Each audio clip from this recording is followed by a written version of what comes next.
Hello everyone, आप देख रहे हैं चैनल अमीन इन्फो और आप सबको हैप्पी दिवाली। और आज की इस वीडियो में हम बात करेंगे जो सेमेस्टर 3 और सेमेस्टर 5 के एडमिशन फॉर्म निकले हुए हैं, साथ ही साथ जो ईआर वाले बच्चों के जो एडमिशन फॉर्म निकले हुए हैं। इस एडमिशन फॉर्म में फ़ीस पेमेंट को रिगार्डिंग काफ़ी क्वारी स्टूडेंट्स की आ रही हैं और फ़ीस पेमेंट के बाद जो फ़ी रिसिप्ट है उसकी भी कुछ डाउट्स स्टूडेंट्स को आ रहे हैं। देखिए, सबसे पहली चीज़ तो आप जब फ़ीस पेमेंट के लिए जाते हो, फ़ीस आपकी बैंक से कट हो जाती है।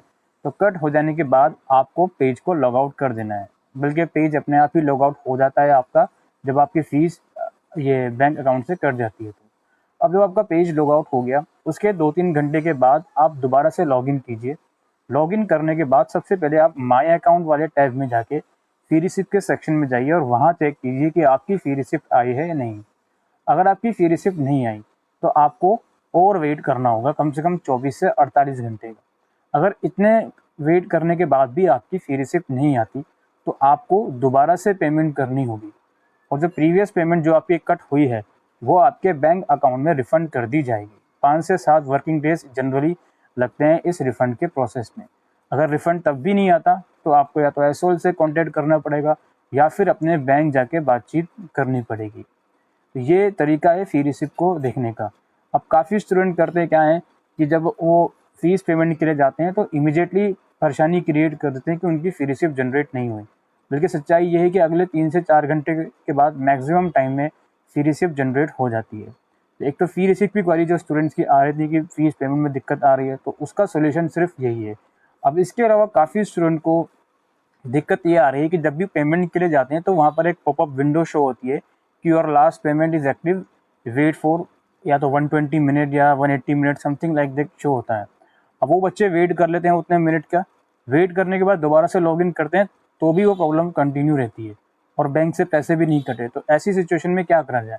ऐसी सिचुएशन में अगर ये प्रॉब्लम काफ़ी टाइम से आपके साथ आ रही है अब, तो इसको प्लीज़ कैंपस जाके रिजॉल्व करवा लीजिए ट्यूसडे या वेडनेसडे को। आई थिंक संडे को मैं वीडियो रिकॉर्ड कर रहा हूँ।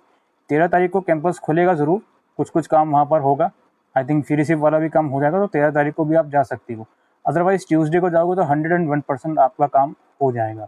तो जिन बच्चों के साथ भी ये जो फ़ीस पेमेंट एक्टिव वाली दिक्कत आ रही है, वो 120 मिनट वेट करने को बोल रहा है, लेकिन आपने 120 मिनट से बहुत ज़्यादा वेट किया, उसके बाद भी लॉगिन करा तब भी यही दिक्कत आ रही है, तो आप ट्यूसडे या वेडनेसडे में कैंपस जाकर ही इसको रिज़ॉल्व करवा सकते हो और कोई दूसरा तरीका नहीं है। इसके अलावा काफ़ी स्टूडेंट ये बोल रहे हैं कि सर हमारा ईआर आया हुआ था, हमने फॉर्म भर दिया, फ़ी रिसिप्ट भी हमारी आ गई, लेकिन फ़ी रिसिप्ट ब्लैंक शो हो रही है या फिर फ़ी रिसिप्ट में पार्शली सब्जेक्ट शो हो रहे हैं। यानी एग्जांपल, अगर सेमेस्टर 5 और 6 दोनों में ईआर आया हुआ है तो अकॉर्डिंग टू द स्टूडेंट की एक पर्टिकुलर सेमेस्टर के जो ईआर सब्जेक्ट है वो तो फ़ी रिसिप्ट में शो हो रहा है, लेकिन दूसरे सेमेस्टर का नहीं शो हो रहा। तो आपको पहले क्या करना है, उस कंडीशन में डैशबोर्ड में माय अकाउंट में कोर्स के सेक्शन में जाना है। कोर्स के सेक्शन में जाकर 2023-24 सेशन में देखिए कौन कौन से सेमेस्टर के सब्जेक्ट्स आ रहे हैं। अगर वहाँ पर सब्जेक्ट सही है, इसका मतलब ये है कि फ़ी रिसिप्ट में आपका वो सब्जेक्ट ऐड हो जाएगा ऑटोमेटिकली। अगर आपने फ़ीस पेमेंट से पहले भी चेक करा था कि आपका वो सब्जेक्ट ऐड हुआ है जिसमें आपकी ईआर है, लेकिन फ़ी रिसिप्ट में वो सब्जेक्ट शो नहीं हो रहा या फ़ी रिसिप्ट में कोई भी सब्जेक्ट नहीं शो हो रहा, तो आप कोर्स वाले सेक्शन में जाकर एक बार चेक कीजिए कि वहाँ पर कौन कौन से सब्जेक्ट शो हो रहा है। अगर वहाँ पे सब्जेक्ट ठीक है 2023-24 सेशन में, तो फ़ी रिसिप्ट में भी कुछ टाइम के बाद वो सब्जेक्ट अपने आप ही ठीक हो जाएंगे। ये कुछ क्वेरीज स्टूडेंट्स की आ रही थी। इसके अलावा क्या 15 नवंबर के बाद फीस भर सकते हैं, क्योंकि एज ऑफ नाउ 15 नवंबर लास्ट डेट अनाउंस करी है यूनिवर्सिटी ने, और जहाँ तक रेगुलर और एनसीएफ के जो फॉर्म निकले हुए हैं उनकी last date as of now 13 नवंबर है। लेकिन अभी एग्ज़ाम शुरू होने में 1 महीने से भी ज़्यादा का टाइम है, तो उम्मीद यही है कि 15 नवंबर के बाद भी ये फॉर्म चलते रहेंगे। ऐसा ज़रूर पॉसिबल हो सकता है कि 16, 17, 18 नवंबर को डैशबोर्ड से लिंक गायब हो जाए, लेकिन फिर से फॉर्म ओपन करेगा एसओएल तो आपको अपॉर्चुनिटी मिलेगी। लेकिन इसका ये मतलब नहीं है कि इंटेंशनली आप फॉर्म नहीं भरो, वेट करो। फॉर्म अल्टीमेटली आपको भरना ही है, तो आप 15 नवंबर तक फॉर्म भर दीजिए, वो आपके लिए बेहतर रहेगा। और जो एक्स स्टूडेंट हैं जिनका सिर्फ इवन सेमेस्टर का ईआर है, उनके लिए फॉर्म दोबारा निकलेंगे ये दिसंबर सेशन के बाद। ये चीज़ मैं आपको कई बार समझा चुका हूँ।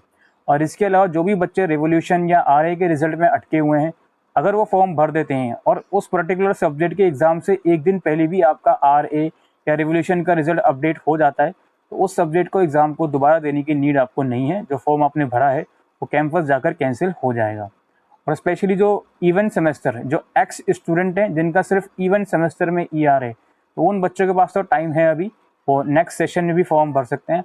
अगर उनका रिवोल्यूशन या RA का प्रॉब्लम है और वो परेशान है कि अभी फॉर्म भरें या नहीं भरें। लेकिन जिनका ऑड सेमेस्टर है उन्हें फॉर्म अल्टीमेटली भरना ही पड़ेगा अभी, क्योंकि ऑड सेमेस्टर के एग्ज़ाम नेक्स्ट मंथ ही है।